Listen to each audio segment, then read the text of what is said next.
왜 미국도 아니고 유럽도 아니었을까요? 지금 우크라이나의 피란민들 사이에서는 쉽게 이해하기 어려운 하나의 현상이 나타나고 있습니다. 전쟁을 피해 삶의 터전을 잃은 사람들 가운데 일부가 지리적으로 가까운 유럽도 세계 최대 경제 대국 가운데 하나인 미국도 아닌 수천 킬로미터 떨어진 대한민국을 새로운 삶의 후보지로 바라보고 있다는 것입니다. 처음 이 이야기를 들었을 때 저 역시 의문부터 들었습니다. 왜 하필 한국이지? 폴란드도 있고 독일도 있고 프랑스도 있습니다. 미국과 캐나다를 선택할 수도 있습니다. 그런데 전기가 끊긴 지하 대피소에서 작은 발전기를 돌려가며 한국 드라마를 보는 사람들이 있었습니다. 촛불 아래에서 한글을 따라 쓰는 사람들도 있었습니다. 안녕하세요. 감사합니다. 저는 간호사입니다. 처음에는 그저 문화에 대한 동경이라고 생각했습니다. 그러나 이야기를 깊이 들여다볼수록 그것만으로는 설명되지 않는 부분이 있었습니다. 그들에게 한국은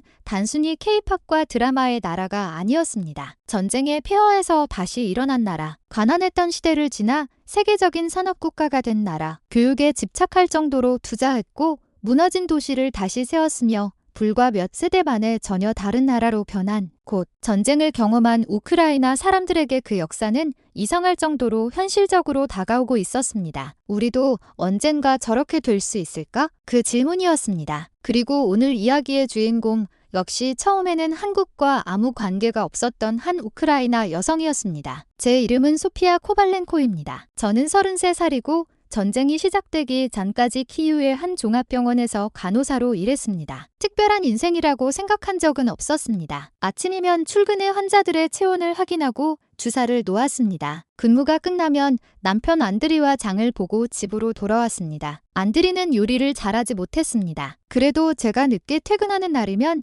서툰 손으로 감자를 굽고 수프를 끓여놓곤 했습니다. 맛은 보장 못해. 그가 그렇게 말하면 저는 웃었습니다. 그래도 안 굶어 죽게 해줬으니 합격이야. 주말이면 드니프로강 근처를 걸었습니다. 친구들과 작은 카페에 앉아 커피를 마시고 다음 여름에는 어디로 여행을 갈지 이야기했습니다. 그때는 몰랐습니다. 아무 일도 일어나지 않는 하루가 인간에게 얼마나 큰 선물인지. 창문이 깨지지 않는 것, 밤에 폭발음이 들리지 않는 것, 내일 출근할 직장이 있다는 것, 사랑하는 사람이 저녁에 집으로 돌아온다는 것. 그 모든 것이 얼마나 엄청난 행복인지 우리는 잃어버린 뒤에야 알게 되었습니다. 그날 새벽도 저는 평소처럼 자고 있었습니다. 갑자기 거대한 폭발음이 들렸습니다. 침대가 흔들렸고 창문이 딸렸습니다. 안드리가 먼저 몸을 일으켰습니다. 저는 아직도 그의 표정을 잊을 수 없습니다. 겁에 질렸지만 저를 안심시키려고 으쓰는 얼굴이었습니다. 그는 커튼을 살짝 열어 밖을 보았습니다. 멀리 하늘이 붉게 물들어 있었습니다. 소피아,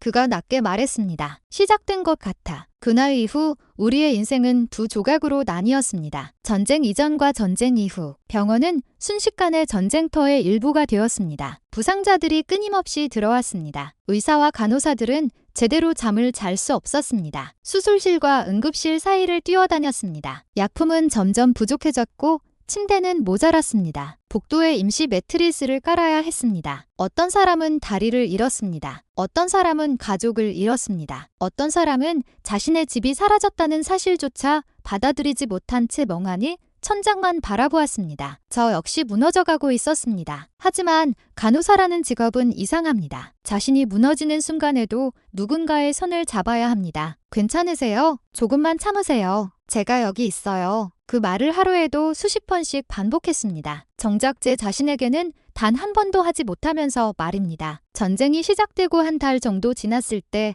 안드리에게 동원 명령이 내려왔습니다. 우리는 현관 앞에 서 있었습니다. 그는 작은 가방 하나만 들고 있었습니다. 저는 울지 않으려고 이를 악물었습니다. 안드리가 제 얼굴을 두 손으로 감싸며 말했습니다. 금방 돌아올 거야. 정말? 이 전쟁이 그렇게 오래 가겠어? 그것이 제가 마지막으로 들은 그의 목소리가 되었습니다. 세 달 뒤 연락이 왔습니다. 그의 부대와 통신이 끊겼다는 내용이었습니다. 실종. 그 두 글자가 제 인생 전체를 얼려버렸습니다. 사망도 아니었습니다. 생존도 아니었습니다. 기다려야 하는지 포기해야 하는지조차 알 수 없는 상태. 저는 거의 매일 같은 악몽을 꾸었습니다. 안드리가 어디선가 제 이름을 불렀습니다. 소피아! 저는 그 목소리를 따라 뛰었습니다. 하지만 아무리 달려도 그를 찾을 수 없었습니다. 잠에서 깨면 베개가 젖어 있었습니다. 그래도 다음 날이면 병원에 나갔습니다. 누군가는 환자들을 돌봐야 했으니까요. 그렇게 몇 달이 흘렀습니다. 도시는 점점 다른 모습이 되어갔습니다. 익숙했던 건물들이 무너졌고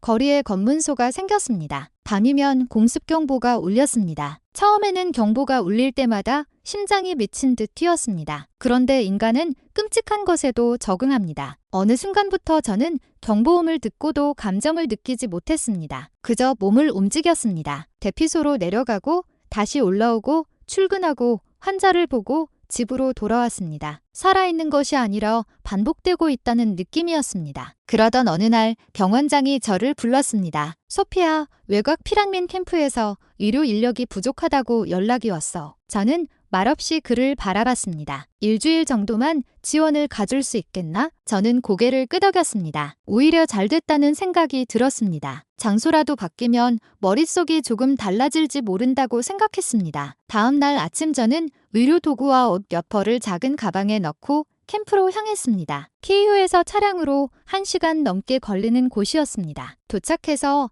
처음 본 것은 끝없이 이어진 천막들이었습니다. 사람들의 표정에는 피로가 가득했습니다. 누군가는 식량 배급을 기다렸고 누군가는 가족과 연락하기 위해 휴대전화 신호가 잡히는 곳을 찾아 돌아다녔습니다. 캠프 책임자인 올렉산드르가 저를 맞았습니다. 간호사 선생님이 오셔서 정말 다행입니다. 그는 저를 임시 의료 천막으로 안내했습니다. 안에는 이미 여러 사람이 기다리고 있었습니다. 기침하는 노인, 열이 나는 사람, 상처가 곪은 노동자, 만성질환 약이 떨어진 여성. 저는 도착하자마자 진료를 시작했습니다. 정신없이 일하다 보니 어느새 해가 저물었습니다. 간단한 통조림 수프와 빵으로 저녁을 먹고 천막 밖으로 나왔습니다. 그때였습니다. 조금 떨어진 곳에 여러 명의 여성들이 모여 앉아 있었습니다. 작은 조명 하나를 가운데 두고 휴대전화를 들여다보며 무언가를 이야기하고 있었습니다. 처음에는 가족 이야기라고 생각했습니다. 그런데 귀에 익숙하지 않은 단어 하나가 들렸습니다. 한국. 저는 발걸음을 멈췄습니다. 한국으로 정말 갈 수 있을까? 한 여성이 물었습니다. 다른 여성이 대답했습니다. 먼저 간 사람들이 올린 글 봤어.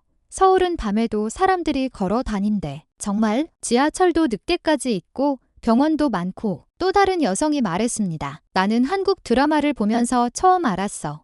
저렇게 평범하게 사는 게 얼마나 큰 행복인지. 저는 이상한 기분이 들었습니다. 한국, 왜 한국일까? 저는 조심스럽게 다가갔습니다. 실례합니다. 지금 한국 이야기를 하시는 건가요? 여성들이 저를 바라봤습니다. 잠시 침묵이 흘렀습니다. 그러다 40쯤 되어 보이는 여성이 웃으며 말했습니다. 네, 여기서는 요즘 한국 이야기를 많이 해요. 왜 하필 한국이죠? 제 질문에 여성들은 서로 얼굴을 바라봤습니다. 그중 한 사람이 대답했습니다. 한국도 전쟁을 겪은 나라잖아요. 그 말에 저는 순간 아무 말도 하지 못했습니다. 전쟁이 끝난 뒤에는 정말 가난했다는데 지금은 완전히 달라졌다고 들었어요. 다른 여성이 끼어들었습니다. 저는 그게 중요하다고 생각해요. 미국처럼 원래 강한 나라를 보는 것과는 느낌이 달라요. 어떤 느낌인데요? 그녀가 천천히 대답했습니다. 무너져도 다시 일어날 수 있다는 느낌이요. 그 말은 이상할 정도로 제 마음을 찔렀습니다. 무너져도 다시 일어날 수 있다. 그때 저는 바로 그 말을 듣고 싶었던 것 같습니다. 한 여성이 휴대전화를 제게 보여주었습니다. 메신저 안에 큰 커뮤니티가 있었습니다. 한국어 공부 자료, 한국 생활 정보, 취업 관련 경험담, 체류 절차, 병원 이용 방법, 한국에서 생활하는 우크라이나 사람들의 조언, 심지어 한국 음식이 너무 매울 때 어떻게 주문해야 하는지까지 정리되어 있었습니다. 이 사람들이 전부 한국에 가려고 하는 건가요? 제가 놀라서 물었습니다. 전부는 아니죠. 그녀가 웃었습니다. 하지만 관심 있는 사람이 정말 많아요. 그날 밤 저는 천막 안에 누워 한참 동안 잠들지 못했습니다. 한국, 그 단어가 머릿속에서 떠나지 않았습니다. 저에게 한국은 그전까지 그저 멀리 있는 동아시아 국가였습니다. 삼성, 현대, K-팝, 드라마, 김치, 그 정도였습니다. 그러나 캠프의 여성들에게는 달랐습니다. 그들은 한국이라는 나라의 자기들의 미래를 겹쳐보고 있었습니다. 그리고 저는 그 모습을 보면서 이런 생각을 했습니다. 사실 이것이 바로 소프트 파워의 가장 무서운 힘 아닐까요? 사람들이 드라마 한 편을 보고 곧바로 어떤 나라로 이주하는 것은 아닙니다. 그러나 화면 속에서 반복적으로 보게 되는 평범한 일상, 안전한 거리, 편의점, 지하철, 병원, 가족일, 식탁, 직장인의 퇴근길 같은 것들이 전쟁 속 사람에게는 단순한 배경이 아닙니다. 그것은 삶이 정상적으로 돌아가는 사회의 증거가 됩니다. 우리가 평소 너무 당연하게 여겨 별것 아니라고 생각하는 것들이 누군가에게는 꿈이 될 수 있다는 것입니다. 저는 그 사실이 충격적이었습니다. 다음 날부터 저는 여성들의 대화에 자연스럽게 귀를 기울이게 됐습니다. 물을 받으러 갈 때도 한국 이야기였습니다. 식량을 기다릴 때도 한국 이야기였습니다. 한글은 생각보다 체계적이래. 한국은 겨울이 많이 춥대. 서울 집값은 엄청 비싸다더라. 그래도 지방으로 가면 좀 낫대. 한국 사람들은 빨리빨리 한다는데 우리가 적응할 수 있을까? 처음에는 재미있었습니다. 그러나 며칠이 지나자 그것이 단순한 유행이 아니라는 사실을 깨달았습니다. 이 사람들은 조사하고 있었습니다. 장점만 보는 것도 아니었습니다. 언어 장벽, 높은 주거비, 긴 노동시간, 문화 차이, 외국인으로 살아가는 어려움 모두 이야기하고 있었습니다. 그럼에도 한국을 선택지에 올려놓고 있었습니다. 저는 한 여성에게 물었습니다. 유럽이 훨씬 가깝잖아요. 왜 한국까지 생각하세요? 그녀는 잠시 침묵했습니다. 가까운 곳이 항상 새로운 시작을 의미하는 건 아니니까요. 저는 그 말의 뜻을 바로 이해하지 못했습니다. 그녀가 말을 이었습니다. 저는 전쟁이 끝나도 매일 전쟁 이야기를 들으면서 살고 싶지 않아요. 조금 멀리 떨어져서 완전히 다른 곳에서 다시 시작하고 싶어요. 그 답을 듣는 순간 저는 그녀를 이해했습니다. 저 역시 같은 감정을 가지고 있었기 때문입니다. 그날 오후 두 여성의 대화가 들렸습니다. 한국에서 일하는 우크라이나 개발자가 온라인 설명회를 한다던데. 언제? 토요일. 한국어를 잘해야 하나? 영어로 일하는 회사도 있지만 결국 한국어는 배워야 한대. 저는 진료 기록을 작성하던 손을 멈췄습니다. 저는 처음으로 제 직업을 떠올렸습니다. 간호사. 한국에서도 간호사는 필요할까? 외국인 의료인에게 길이 있을까? 물론 현실은 간단하지 않았습니다. 면허 인정 문제도 있고 언어 능력도 필요할 것입니다. 그래도 갑자기 아주 작은 문 하나가 눈앞에 나타난 것 같았습니다. 캠프 생활을 마치고 병원으로 돌아온 뒤 저는 이전과 달라져 있었습니다. 쉬는 시간마다 한국에 대해 검색했습니다. 처음에는 문화부터 봤습니다. 한국의 병원, 의료 시스템, 서울의 대중교통, 지방도시, 한국의 역사, 한국전쟁. 전쟁 직후의 서울 사진을 보다가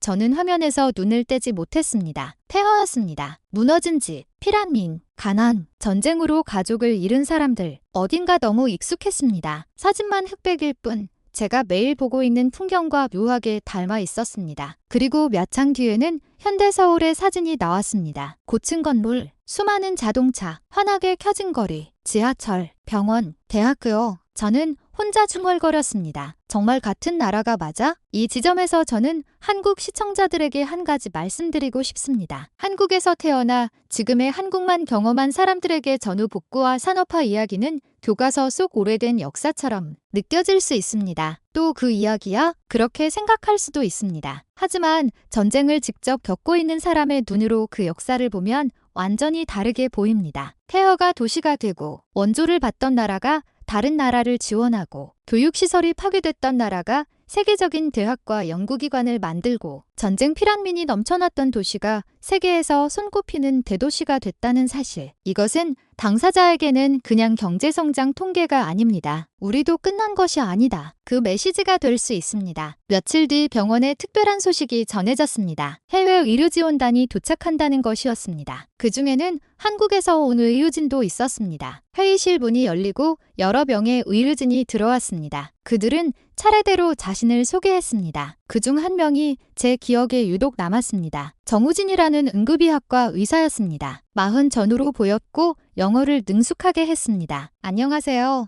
정우진입니다. 그는 고개를 숙였습니다. 함께 일하게 되어 영광입니다. 처음 며칠 동안 저는 그를 유심히 관찰했습니다. 솔직히 말하면 약간의 선입견도 있었습니다. 멀리서 며칠 봉사하러 온 의사가 전쟁터의 현실을 얼마나 이해할 수 있을까? 그러나 정우진은 예상과 달랐습니다. 환자 한 명 한 명에게 상당히 집요했습니다. 검사 장비가 부족하면 대안을 찾았습니다. 약이 부족하면 가능한 조합을 확인했습니다. 현지 의료진에게 자신이 더 잘 안다는 식으로 행동하지도 않았습니다. 여기 상황은 선생님들이 저보다 훨씬 잘 아십니다. 그가 자주 하는 말이었습니다. 어느 날 긴 수술을 마치고 휴게실에 앉아 있었습니다. 저는 그에게 물었습니다. 선생님은 왜 여기까지 오셨어요? 그가 저를 바라봤습니다. 무슨 뜻이죠? 한국에도 환자가 많을 텐데요.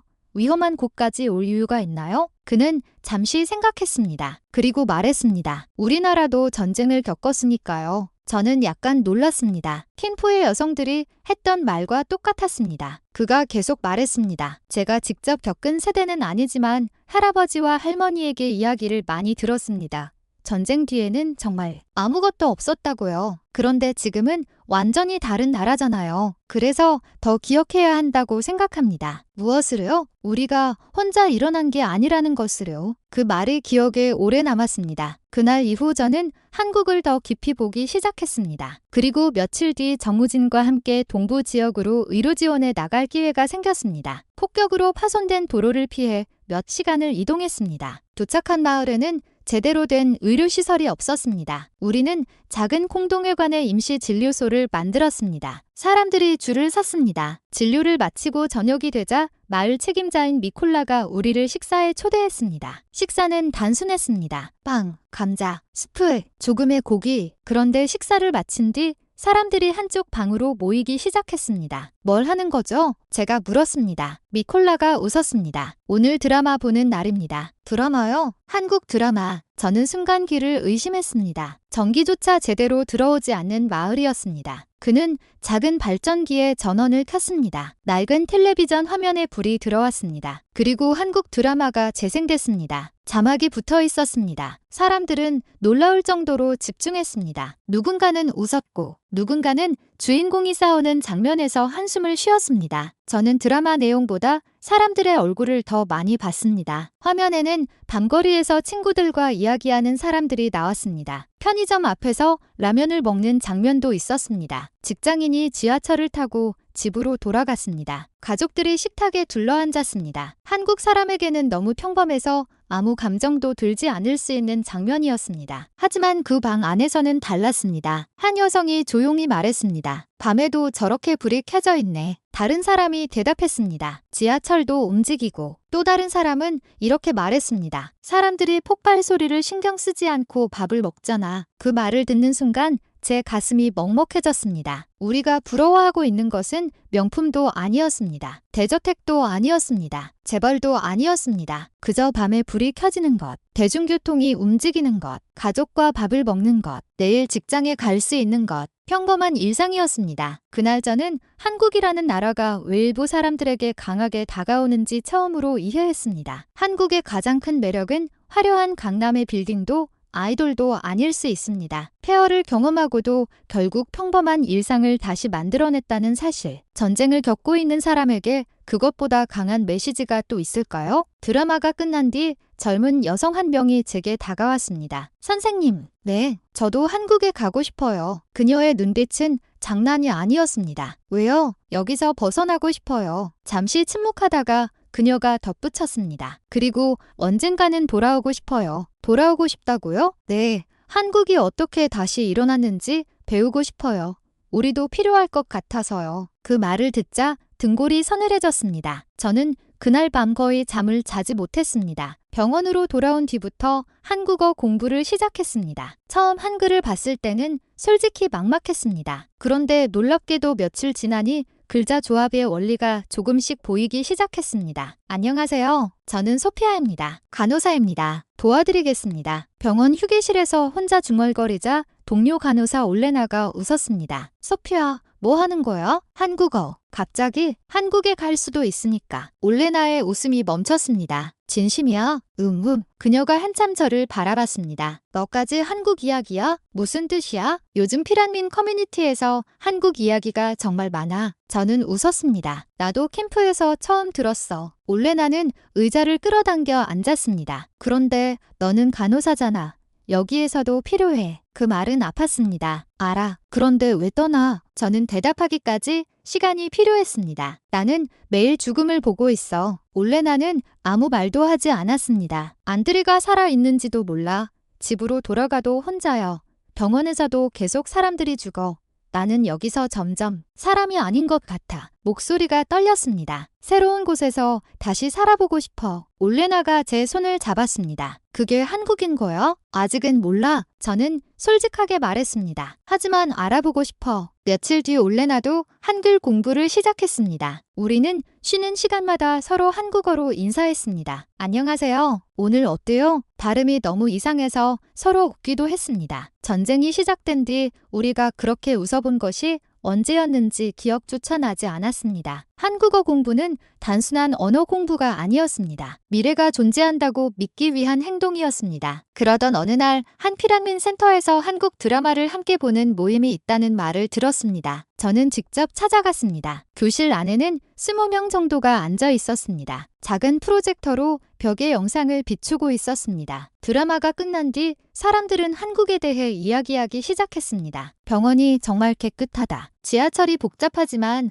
안전해 보인다. 한국 사람들은 너무 오래 일하는 것 같아. 집이 너무 비싸다더라. 음식이 맵다는데 적응할 수 있을까? 저는 그 대화를 들으며 오히려 안심했습니다. 이 사람들은 한국을 무조건 천국처럼 보는 것이 아니었습니다. 장점과 단점을 함께 보고 있었습니다. 45살쯤 되어 보이는 여성과 이야기를 나눴습니다. 그녀의 이름은 카테리나였습니다. 왜 매주 한국 드라마를 보세요? 제가 묻자 그녀가 웃었습니다. 재미있기도 하죠. 그러다 표정이 진지해졌습니다. 그런데 그것만은 아니에요. 그러며 한국 드라마에는 일상이 많이 나와요. 일상이요? 출근하고 학교 가고 친구 만나고 부모님이랑 싸우고 다시 화해하고. 그녀가 작게 웃었습니다. 우리는 그게 부러워요. 저는 아무 말도 하지 못했습니다. 그녀는 아이들이 있는 사람이었습니다. 저는 아이들이 공습경보가 아니라 학교 종소리를 들으며 자랐으면 좋겠어요. 그 한마디가 모든 것을 설명했습니다. 하지만 이야기가 여기서 끝났다면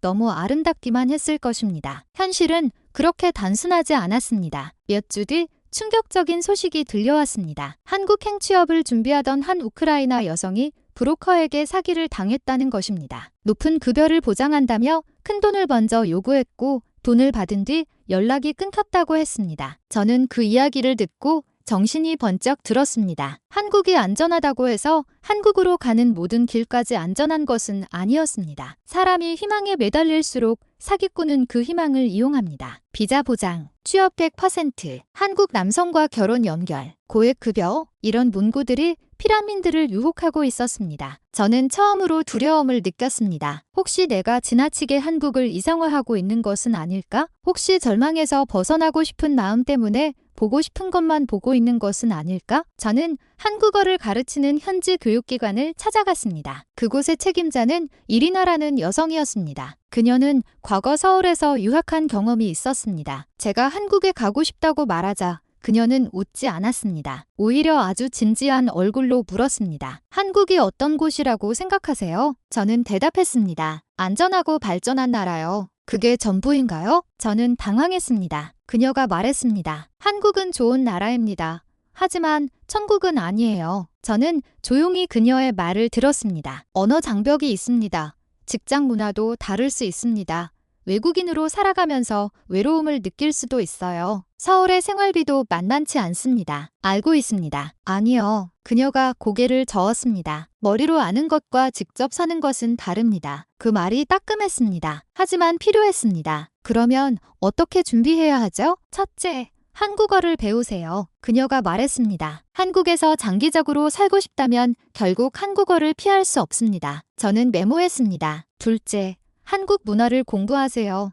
장점뿐 아니라 불편한 점도요. 네. 셋째, 공식기관이나 검증된 사람을 통해 움직이세요. 선입금을 과도하게 요구하는 브로커는 특히 조심하고요. 네. 넷째, 그녀가 저를 똑바로 바라봤습니다. 한국이 당신의 모든 문제를 해결해 줄 것이라고 기대하지 마세요. 저는 펜을 멈췄습니다. 새로운 나라에 가도 슬픔은 같이 갑니다. 그 말이 가장 아팠습니다. 안드리를 잃은 슬픔, 전쟁의 기억, 병원에서 봤던 얼굴들, 한국행 비행기를 탄다고 해서 그것들이 공항에 남겨지는 것은 아니었습니다. 그날 집에 돌아와 저는 오랫동안 생각했습니다. 그리고 결론을 내렸습니다. 그래도 가보고 싶다. 한국이 완벽해서가 아니었습니다. 오히려 완벽하지 않다는 것을 알게 된 뒤 더 확실해졌습니다. 저는 천국을 찾고 있는 것이 아니었습니다. 다시 시작할 수 있는 현실적인 공간을 찾고 있었습니다. 그 후 저는 한국어 학교에 정식 등록했습니다. 두세 번 수업을 들었습니다. 매일 새벽 일찍 일어나 단어를 외웠습니다. 병원 쉬는 시간에도 공부했습니다. 퇴근 후에는 드라마를 한국어 자막으로 돌려보았습니다. 처음에는 한 문장을 이해하는데 몇 분씩 걸렸습니다. 그러나 세 달이 지나자 지하철 안내 문구 정도는 읽을 수 있게 되었습니다. 6달이 지나자 간단한 대화를 할 수 있게 되었습니다. 그 과정에서 온라인의 우크라이나 한국 커뮤니티에도 적극적으로 참여했습니다. 그곳에는 이미 한국에 살고 있는 사람들이 있었습니다. 서울, 부산, 인천, 대전, 수원, 각 지역에서 생활하는 사람들이 자신의 경험을 공유했습니다. 좋은 이야기만 있는 것도 아니었습니다. 처음 몇 달은 정말 외로웠습니다. 한국어를 못하면 행정 업무가 어렵습니다. 직장에서 문화 차이를 느꼈습니다. 집을 구할 때 힘들었습니다. 하지만 동시에 이런 글도 있었습니다. 옆집 아주머니가 김치를 가져다 주셨어요. 병원 동료들이 한국어 공부를 도와줬습니다. 처음에는 혼자였지만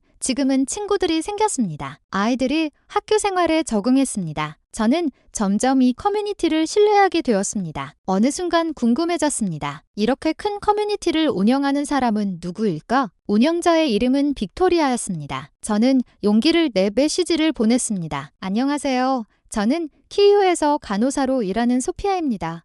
한국행을 준비하고 있습니다.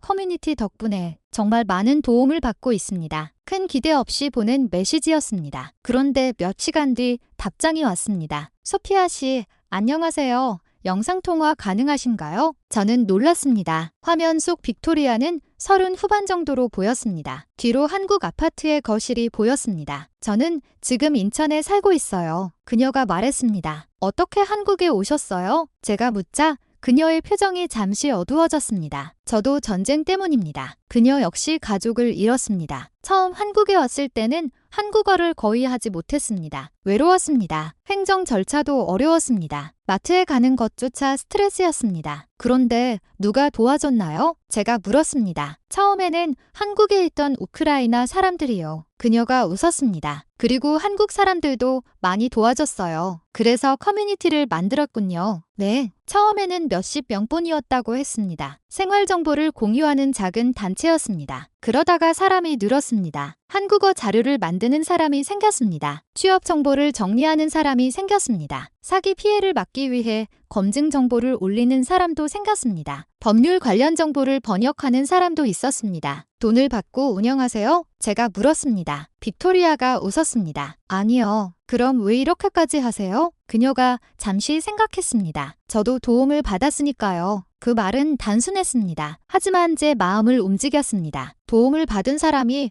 다음 사람을 돕는 것, 그 연결이 계속 이어지는 것. 저는 오히려 그것이 어떤 거대한 국가 홍보보다 훨씬 강력하다고 느꼈습니다. 빅토리아는 마지막으로 저에게 경고했습니다. 한 가지 꼭 기억하세요. 네, 한국은 기회가 있는 곳이지만 쉬운 곳은 아닙니다. 똑같은 말이었습니다. 특히 소피아 씨는 간호사니까 면허와 언어 문제를 반드시 공식적으로 확인해야 합니다. 그녀는 관련 자료와 연락처를 보내주었습니다. 저는 몇 시간 동안 자료를 읽었습니다. 길은 생각보다 복잡했습니다. 필요한 서류도 많았습니다. 한국어 능력도 더 높여야 했습니다. 당장 간호사로 일할 수 있다고 단순하게 생각해서는 안 됐습니다. 그러나 이상하게도 저는 오히려 안심했습니다. 구체적인 장애물이 보이기 시작했기 때문입니다. 꿈은 막연할 때 더 무섭습니다. 하지만 단계가 생기면 계획이 됩니다. 저는 계획표를 만들었습니다. 첫 번째, 한국어 능력을 최대한 끌어올릴 것. 두 번째, 간호 경력과 학력 서류를 준비할 것. 세 번째, 한국에서 가능한 진로와 면허 절차를 공식적으로 확인할 것. 네 번째, 생활비를 모을 것. 다섯 번째, 브로커가 아니라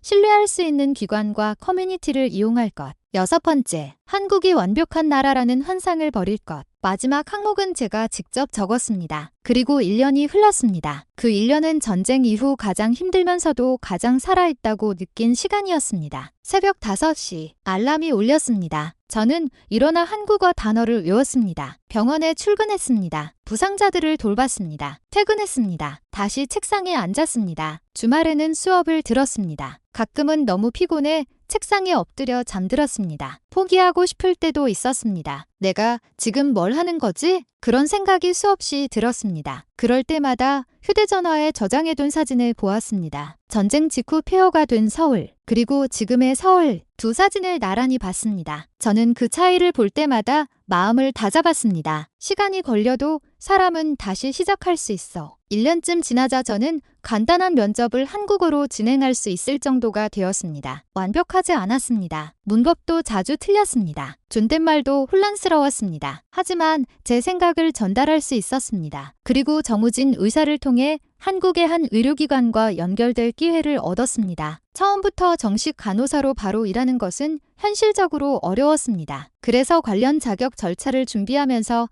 의료지원 분야에서 경험을 이어갈 수 있는 방법부터 검토하기 시작했습니다. 저는 온라인 면접을 봤습니다. 화면에 3명의 한국인이 앉아 있었습니다. 손이 떨렸습니다. 안녕하세요. 제가 말했습니다. 저는 소피아 코발렌코입니다. 21번 고르고 계속했습니다. 저는 우크라이나에서 간호사로 일했습니다. 면접관들이 조용히 들었습니다. 전쟁이 시작된 후에도 병원에서 환자들을 돌봤습니다. 한국 의료지원단과 함께 일한 경험도 있습니다. 말이 막혔습니다. 한국어 단어 하나가 생각나지 않았습니다. 몇 초가 너무 길게 느껴졌습니다. 면접관 한 명이 영어로 해도 괜찮다고 말했습니다. 하지만 저는 고개를 저었습니다. 다시 한국어로 말했습니다. 저는 한국에서 새로운 삶을 시작하고 싶습니다. 목소리가 떨렸습니다. 하지만 도움만 받고 싶지는 않습니다. 면접관들의 표정이 달라졌습니다. 저도 다른 사람을 돕고 싶습니다. 그것이 제가 준비한 마지막 문장이었습니다. 면접이 끝난 뒤 저는 한동안 아무것도 할 수 없었습니다. 결과는 일주일 뒤에 왔습니다. 긍정적인 답변이었습니다. 저는 휴대전화를 들고 병원 옥상으로 올라갔습니다. 하늘을 바라봤습니다. 그리고 울었습니다. 안드리가 생각났습니다. 당신이 있었으면 뭐라고 했을까? 대답은 들리지 않았습니다. 하지만 저는 마음속으로 그의 목소리를 상상했습니다.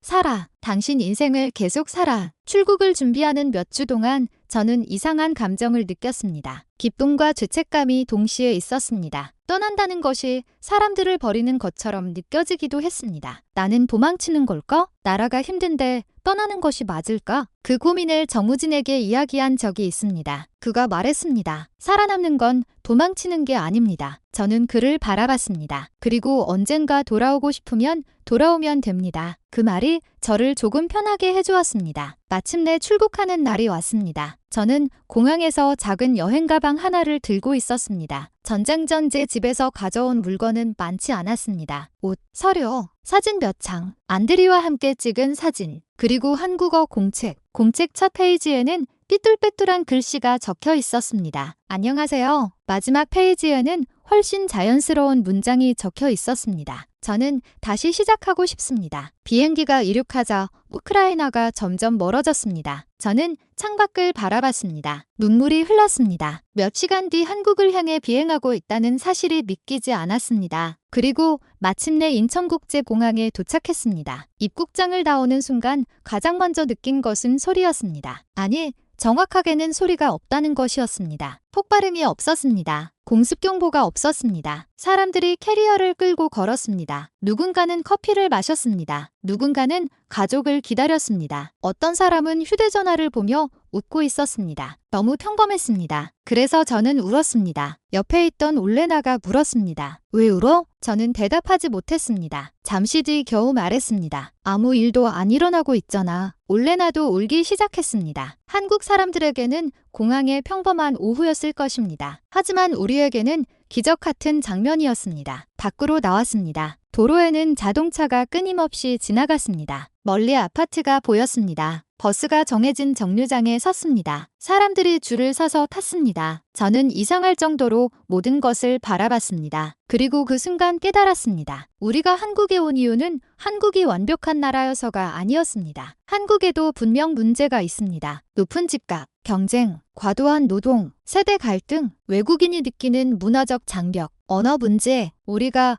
앞으로 겪어야 할 어려움도 많을 것입니다. 하지만 저에게 더 중요했던 것은 다른 사실이었습니다. 이곳 역시 한때 폐허였습니다. 이곳의 사람들도 가족을 잃었습니다. 이곳에도 피란민이 있었습니다. 이곳에도 가난과 절망이 있었습니다. 그런데 지금 사람들은 출근합니다. 학교에 갑니다. 밤에 편의점에 갑니다. 지하철을 탑니다. 카페에서 친구를 만납니다. 가족과 저녁을 먹습니다. 전쟁을 겪은 사람에게 이 평범함은 결코 평범하지 않습니다. 저는 한국 생활을 시작한 뒤 많은 어려움도 겪었습니다. 처음 주민센터 업무를 보러 갔을 때는 직원의 말을 거의 알아듣지 못했습니다. 마트에서 물건을 잘못 산 적도 있었습니다. 김치가 생각했던 것보다 훨씬 매웠습니다. 출근 시간 지하철을 처음 탔을 때는 사람이 너무 많아 충격을 받았습니다. 한국인들이 대화를 너무 빨리 해서 알아듣지 못할 때도 많았습니다. 존댓말은 아직도 어렵습니다. 먹어요. 드세요. 드시겠습니까? 도대체 왜 이렇게 많은 방식이 필요한지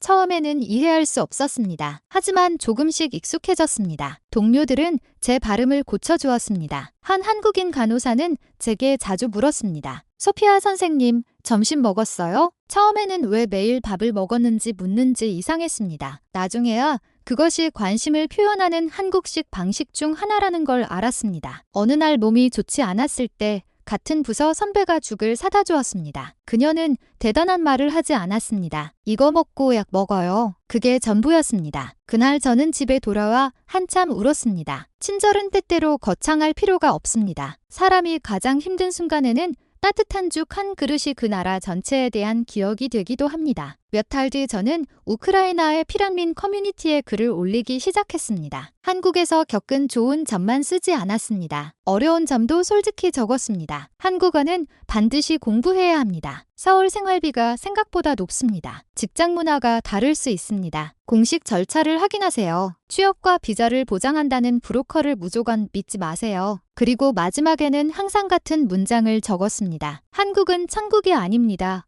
하지만 준비한다면 새로운 시작이 될 수 있습니다. 어느 날 메시지가 하나 왔습니다. 발신자는 제가 1년 전 의료지원 캠프에서 만났던 젊은 여성이었습니다. 소피아 선생님, 기억하세요? 저는 바로 기억했습니다. 한국 드라마를 보고 제게 다가와 말했던 여자. 저도 한국에 가고 싶어요. 그녀였습니다. 메시지에는 이렇게 적혀 있었습니다. 저도 한국어를 공부하고 있습니다.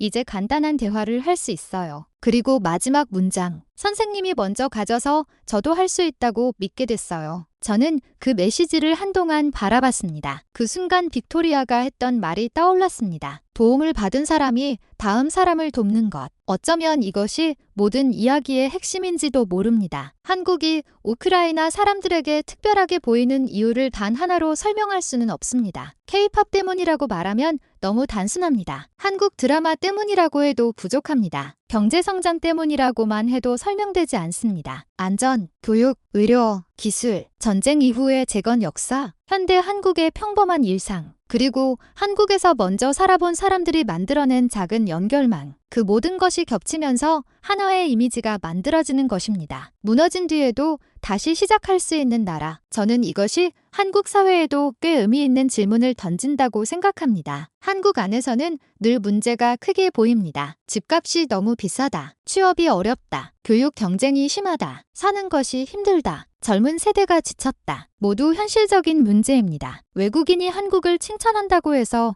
그런 문제들이 사라지는 것도 아닙니다. 한국을 무조건 미화해서도 안 됩니다. 그러나 동시에 한국 사람들이 너무 익숙해서 보지 못하는 가치도 분명히 존재합니다. 밤에도 불이 켜지는 거리, 정해진 시간에 오는 대중교통, 응급실이 운영되는 병원, 아이들이 다음 날 학교에 갈 수 있다는 확신, 편의점에서 새벽에도 음식을 살 수 있는 일상, 전기가 끊기지 않는 집, 가족에게 전화했을 때 오늘도 별일 없어라고 말할 수 있다는 것. 전쟁을 경험한 사람에게는 이것이 엄청난 국가 경쟁력입니다. 그리고 저는 개인적으로 한국이 정말 자랑해야 할 것은 세계 최고층 빌딩이나 수출 순위만은 아니라고 생각합니다. 별일 없는 하루를 유지할 수 있는 사회. 어쩌면 그것이 훨씬 더 값진 성취일지도 모릅니다. 소피아의 이야기는 한 여성의 한국행으로 끝나지 않았습니다. 그녀는 여전히 안드리를 잊지 못합니다. 어떤 밤에는 악몽을 꿉니다. 공습경보와 비슷한 소리만 들려도 순간 몸이 굳을 때가 있습니다. 한국에 왔다고 전쟁의 상처가 사라진 것은 아닙니다. 그러나 적어도 이제 그녀는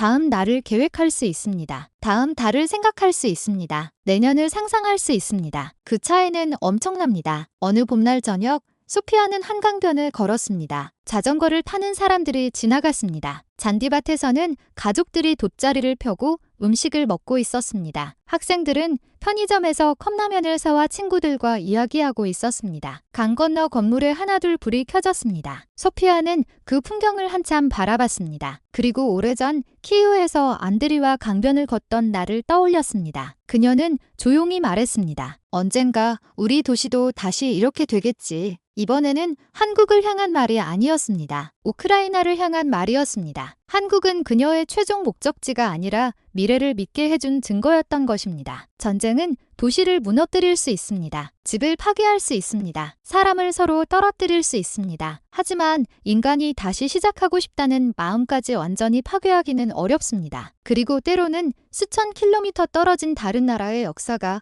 그 마음을 다시 깨우기도 합니다. 저 나라도 해냈다면 우리도 할 수 있지 않을까? 그 단순한 질문 하나가 사람을 움직입니다. 그래서 저는 이 이야기를 단순한 외국인이 한국을 좋아한다는 이야기로만 보고 싶지는 않습니다. 그보다 더 중요한 이야기가 숨어있기 때문입니다. 한국이 누군가에게 희망으로 보인다면 한국 역시 자신이 어떤 역사를 지나 여기까지 왔는지 잊지 않아야 한다는 것입니다. 폐허에서 다시 일어났던 기억, 해외 원조를 받았던 기억, 가족을 잃었던 기억, 피라민이 됐던 기억, 그리고 다시 학교를 세우고 공장을 세우고 병원을 만들었던 사람들의 기억. 그 기억을 잊지 않을 때 한국이 다른 나라 사람들에게 보여줄 수 있는 것은 단순한 성공이 아닙니다. 회복입니다. 끝난 것처럼 보여도 끝이 아닐 수 있다. 그 메시지입니다. 오늘도 어딘가의 어두운 방에서 누군가는 작은 휴대전화 화면으로 한국 드라마를 보고 있을지도 모릅니다. 누군가는 종이에 처음으로 한글을 적고 있을지도 모릅니다. 안녕하세요. 누군가는 한국 지도를 확대해 서울과 부산,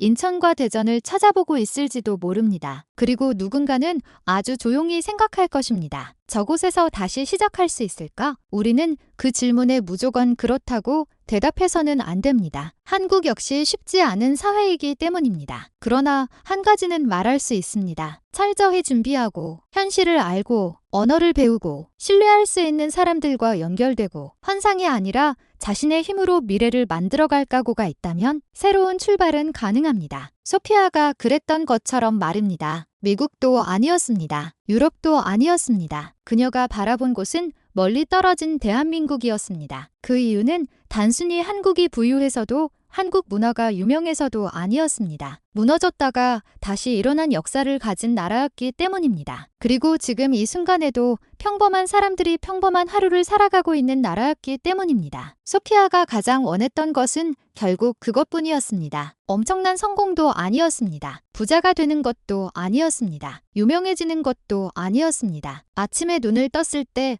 폭발음이 들리지 않는 것, 병원에 가서 환자를 돌보고 저녁에 무사히 집으로 돌아오는 것, 주말이면 강변을 걷는 것, 친구와 커피를 마시는 것, 그리고 잠들기 전 이런 생각을 할 수 있는 것. 내일도 오늘처럼 평범한 하루였으면 좋겠다. 우리는 너무 평범해서 잊고 있습니다. 하지만 세상에는 바로 그 평범함을 되찾기 위해 모든 것을 걸고 새로운 나라로 향하는 사람들이 있습니다. 그리고 그들이 바라보는 나라 중 하나가 대한민국이라는 사실. 여러분은 어떻게 생각하십니까? 외국인의 눈에 비친 한국의 가장 큰 힘은 무엇일까요? K-팝일까요? 기술일까요? 경제력일까요? 아니면 전쟁의 폐허에서도 다시 일어날 수 있다는 것을 실제 역사로 보여준 경험일까요? 저는 마지막 것이 가장 오래 남는 힘이라고 생각합니다. 화려한 문화는 사람의 시선을 끌 수 있습니다. 하지만 한 나라의 역사는 사람에게 용기를 줄 수 있습니다. 그리고 누군가에게 용기를 줄 수 있는 나라라면 그 자체만으로도 결코 작은 나라라고 할 수 없을 것입니다.